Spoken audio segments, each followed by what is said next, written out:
देना प्रारंभ कर चुके। आप भी आ गए। काले शिव प्रसाद का नंबर यदि होता है ले सकते हो, और अपने को भी एक प्रकार से समेटना, क्या बोलते हैं, बाजार का दिन लगता तो बहुत लंबा चौड़ा, दिन ढलते ढलते उसको समेटना भी पड़ता है। हम तो समेट में लगे हुए समझ लो। और बहुत अच्छा आप लोग धर्म ध्यान के साथ, प्रभावना के साथ काम कर रहे हैं। ये बहुत अच्छा काम है। सब लोगों को जीवन का वर्गीकरण करना चाहिए। बाकी सब पूछताछ तो करते हो महाराज, जीवन का क्या वर्गीकरण है। जब विद्यालय जाते थे, एक हफ्ते के कैटलॉग, क्या बोलते हो, वो तैयार करते थे। एक एक दिन में 7-7 पीरियड वगैरह रहते थे। उसके अनुसार विषय उसमें उसको तैयार, समय चक्र, हाँ वो टाइम टेबल बना लेते थे। सोमवार के दिन कितने, मंगल के दिन कितने, खेल कूद कब क्या। उसी प्रकार जीवन भी एक ऐसा खेल है, उसके भी हमारे आचार्यों ने हम लोगों के लिए जीवन का जिसका वर्गीकरण नहीं है, उसको सफलता के बारे में स्वप्न भी नहीं देखना चाहिए, वो कभी भी नहीं होगा। तो आज यह एक बहुत गंभीर विषय है। तो सर्वप्रथम दीक्षा काल होता है, फिर शिक्षा काल होता है, फिर गण पोषण काल होता है, फिर आत्म संस्कार काल होता है, फिर संलेखना काल होता है, औत्मार्षिक काल 6वां होता है। इस प्रकार हमारा तो समझ लो, और आपके लिए भी पहली बार कहा, कई बार कहा, आप लोगों का कर्तव्य है, आप गण पोषण काल में यथा योग्य हम लोगों को सहयोग देंगे। यही एकमात्र आप लोगों का गण पोषण काल है। आगम के अनुरूप साधर्मियों के साथ और इस ढंग से वातावरण बनाए, श्रावक लोग भी उससे लाभान्वित हो सके। फिर इसके उपरांत क्षमता शरीर की देख करके आत्म संस्कार क्या करना है। तो अभी तक जो फैलाव था, उस फैलाव से बचते हुए अपने को समता को मुख्य रख करके, सामायिक को मुख्यता दे करके, आगम के अनुसार, द्रव्य क्षेत्र काल भाव के अनुसार शरीर कहाँ तक काम कर रहा है, केवल भाड़ा दे करके उससे काम लोगे, गाफिल कर देगा वो। इसलिए महाराज अच्छी भूख लग रही है, बता दो कि जो करना है कर ले। नहीं, भूख लग रही है अच्छी है ये नहीं, किंतु भूख को भी हम यदि ज़्यादा बढ़ा सकते हैं तो बढ़ जाए, और घटा सकते हैं तो घट जाए। शरीर की क्षमता कितनी रह गई है चलने की, आहार विहार निहार आदि आदि, नेत्र ज्योति आदि 5 इंद्रियों की क्या दशा है, और पाचन क्रिया किस ढंग से चल रही है, इन सब का अध्ययन करते हुए उसको नियंत्रण में रखने का काम करते हैं। प्राय करके रेल है, स्टेशन है, उस समय 1-2 किलोमीटर पूर्व से ही वार्निंग है, घंटी लग जाती है, संकेत। तो वहाँ गियर में जो गाड़ी रखी है उसको कम करके लोगों को उतरने की सुविधा बनाता है, और यह सब संकेत के बिना नहीं होता। तात्कालिक यदि रेल में ब्रेक लगाए, पक्का है कई व्यक्तियों को लेकर के चला जाए। इसी प्रकार यह भी एक गाड़ी है। हम पहले से कहते हैं भैया जिसको जिस स्टेशन पर उतरना है उतर जाओ, और शेष जो रह गया है कार्य उसको आगम के अनुसार, अपनी शक्ति के अनुसार, द्रव्य क्षेत्र काल भाव के अनुसार पूर्ण कर लेना। अंतिम संलेखना मरणम, ये सब के लिए अनिवार्य है। तो इसलिए 6 कालों को गुरु जी के सामने संकल्प लिया था। उन्होंने बताया था ये जो आगम के अनुसार वर्गीकरण दिया गया, यह वर्गीकरण किसी भी मोह के कारण आगे पीछे नहीं करना। महाराज अभी तो आपका बहुत शरीर अच्छा है, आहार पानी को थोड़ा सा बढ़ाना चाहिए, और वो शाम श्रावक लोगों को भी कह देते हैं, वो विवेक रखते हैं ही नहीं। ये सब बातें आप मेरे सामने नहीं करो तो बहुत अच्छा है। हाँ, इस प्रकार करके दंता के माध्यम से दुकान चलाने वालों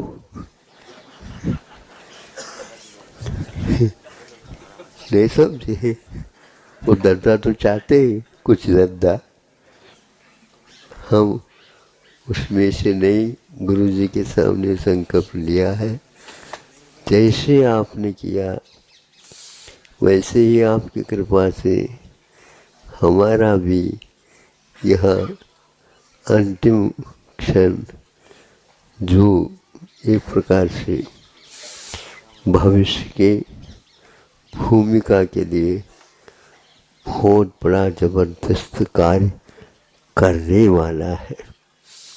हम जो जो भविष्य में चाहते हैं, धर्म ध्यान के योग्य द्रव्य क्षेत्र काल भाव प्रभु, तो गुरु जी ने ये कहा था,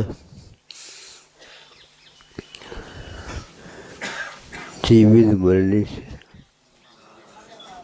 लाह लाई ने वो नहीं, जीवित मरणाशयों से निदान बंद निदानानी सुखान बंद निदानानी, ये 5 संलेखना व्रत के अतिचार माने गए हैं। इन अतिचारों से दूर होते हुए हमें न जीवन की इच्छा रखना है और जल्दी जल्दी मरण की भी इच्छा नहीं रखना। सुखानुबंध मित्रानुराग, मित्रों के प्रति कोई राग नहीं, और द्वेष जो रखते हैं अपने प्रति उनके प्रति भी कोई द्वेष नहीं। न पूज्यात सही वीतरागे न निंदया नाथ विवांत।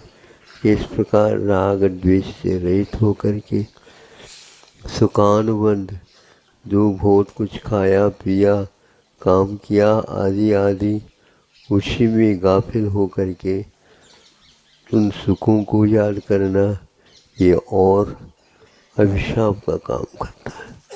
निदान बंध, भगवान हमने इतने काम किए हैं आपकी कृपा से, किंतु आप अच्छे स्थान पर हमें भेज दो। यह वांछा न रखते हुए आपके चरण शरण हमें बार बार मिलते रहे, हम और कुछ भी नहीं चाहते। यह आबाल्यार्जुन देव देवभूत जब से बुद्धि काम करना प्रारंभ कर दी, तब से आपके प्रति प्रेम स्नेह भक्तिभाव हुए।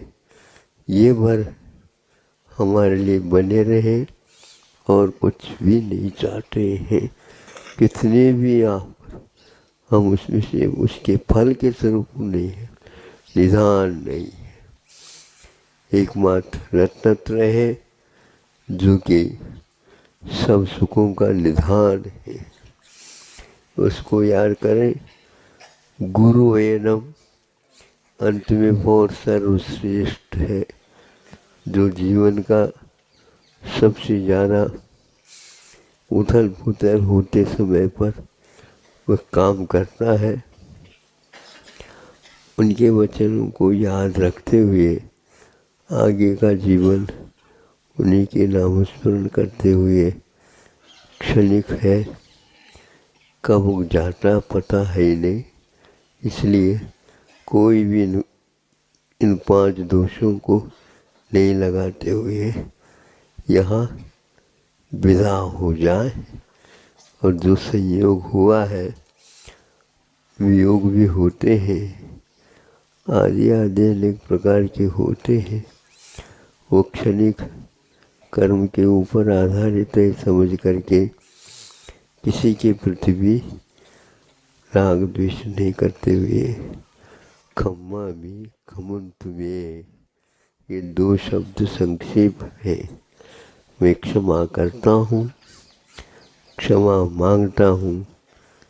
और कोई भी हमारा दोष तो बहुत सारे दोषों का पिटारा है, उसको हम क्षमा चाहते हैं।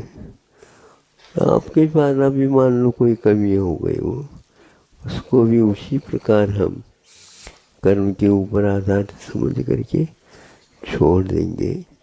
यह यदि भगवान अंतिम समय में घटित हुआ, हमारी यात्रा सफल हो गई और कुछ नहीं। साहस का काम है, आँखों में पानी न आए, मुख में पानी आए। इन सब बातों को अपने जीवन में भावना के अनुसार निष्पादित करना है। फिर जैसे हमने किए हैं उसके अनुसार अंक मिलने वाले हैं, लेकिन हम मांगने वाले में नहीं है। हम पुरुषार्थ से ही प्राप्त करेंगे, लेंगे, सबको प्रेरणा मिले, ऐसे भाव रखना है। अभी 2-3 महाराज और 2 दिन में कल आने वाले, लगभग बहुत जल्दी। गुरुदेव आचार्य ज्ञान सागर महाराज जी ने जो कल्याण के लिए आता शरण देना, ये तो एक पक्ष हो गया, लेकिन आपके लिए दूसरा भी पक्ष दिया होगा ना आपके स्वयं के लिए, कि जो आत्म कल्याण के लिए शरण आता है उसको शरण देना, संग को गुरुकुल बनाना। हाँ बिल्कुल, ये तो एक पक्ष होगा, लेकिन आपके लिए भी व्यक्तिगत कुछ दिया होगा ना उन्होंने। ये तो व्यवहार की बात हो गई। देखो, हमने कभी भी रत्नत्रय के सिवाय गुरु से कुछ भी मांगा नहीं।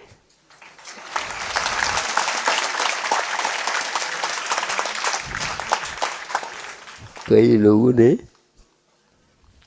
कहा था, और स्वाभाविक है, क्योंकि उनका जीवन बहुत लंबा चौड़ा दीर्घ काल का था, सभी क्षेत्रों के उनके पास प्रावीण्य विद्यमान था।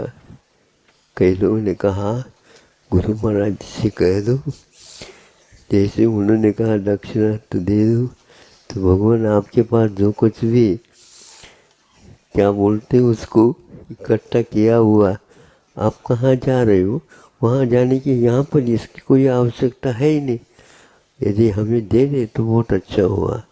स्वप्न में भी हमने नहीं कहा, उन्होंने कहा देवावि तत्सपन्वन्ति जस में, बिल्कुल जिनके हृदय में अहिंसा धर्म वास करता हो उसके लिए देव लोग भी हाथ जोड़ करके, आप मांगो ही नहीं, कर्तव्य मान करके आपकी सेवा करने के लिए तैयार होंगे। बस यदि उनका भी सहयोग इस कार्य पवित्र कार्य में होता है तो हम उनको मना नहीं करेंगे, लेकिन हम बुलाएंगे नहीं। गुरु जी ने कहा किसी की इच्छा नहीं करना, जीवन मरण कुछ नहीं। ये इच्छा है अंतिम से लेखना मरण, बस हो और कुछ नहीं। समता के साथ जीवन का उपसंहार हो, और ये पक्का है संघर्षमय जीवन का उपसंहार हर्षमय, और ऐसा तो कोई उपमा है ही नहीं अपने पास। और कुछ नहीं चाहिए, ग्रंथों में लिखे उसके अनुसार हो।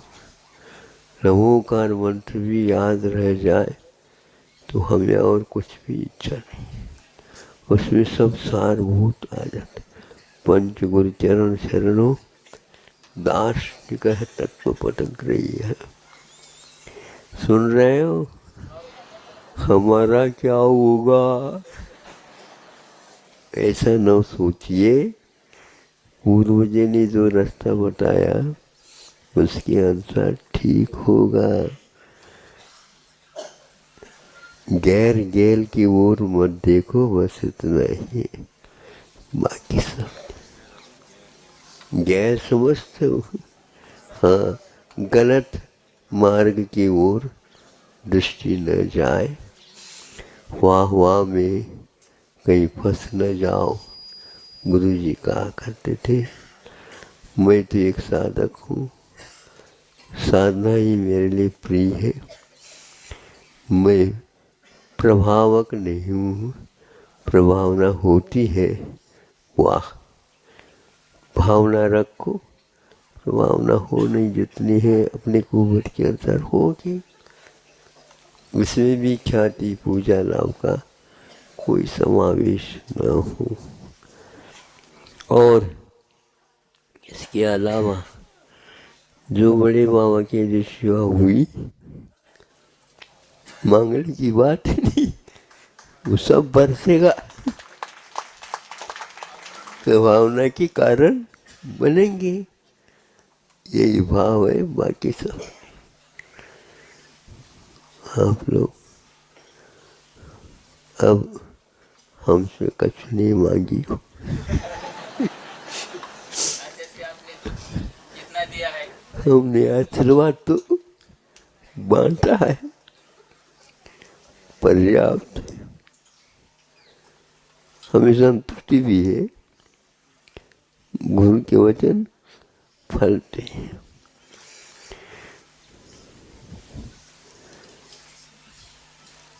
मेरा यहाँ क्या है, मेरा यहाँ क्या आशीष फल रहा है, आशीष फल रहा है, शीर्ष जाकर बैठूं शेष रह गया है।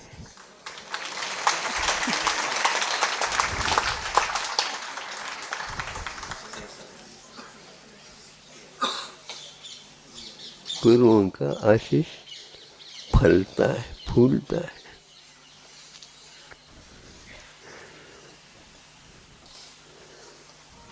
उन्होंने भी कुछ नहीं कहा, कुछ चाहता है ऐसे पूछा तक नहीं है।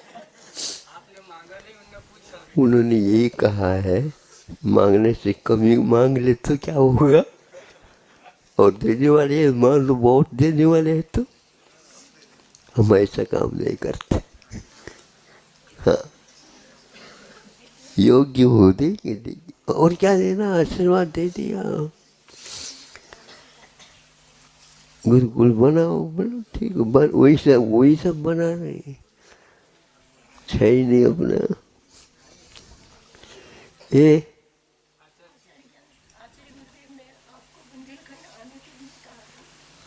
गुरुकुल बनाओ तो जहाँ गुरुकुल बने वहीं पर जाओ। सीधा ही आ गए, आ गए तो ऐसे ही यहाँ से जा ही नहीं सके।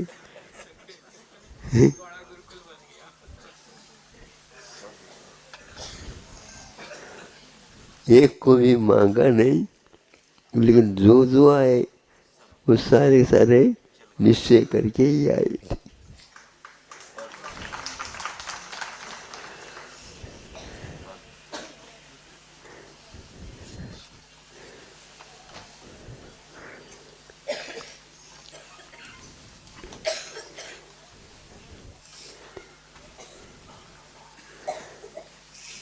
पुष्पवंत भूतबली महाराज जब धरसेन महाराज के पास आए, संघ के भेजने से अध्ययन पूर्ण हो गया, विधिवत उन लोग दोनों की परीक्षा हुई अध्ययन करा करके, और कहा धरसेन महाराज आपका अध्ययन पूर्ण हो चुका है, अब यहाँ से 5 चातुर्मास का काल आ रहा है, आप उचित स्थान पर अपना वर्षा योग स्वीकार करिए। तो पुष्पदंत ने या भूतबली ने कहा, बताते महाराज इतना समय तो हो गया, अब 5 ही रह गया, 7-8 दिन भी नहीं रह गए और आप भेज रहे हो। तो दूसरे महाराज जी ने कहा, पुष्पदंत तो भूतबली ने, अरे कुछ मांगो नहीं, आज्ञा मिला है, ये महान पुण्य का उदय है, कहीं आज्ञा पलट गया तो घाटा लग जाए कुछ। बिल्कुल बिल्कुल पुरस्कार हो गए सब। ऐसा हमारा कहना है कि आप लोगों को भी इसी प्रकार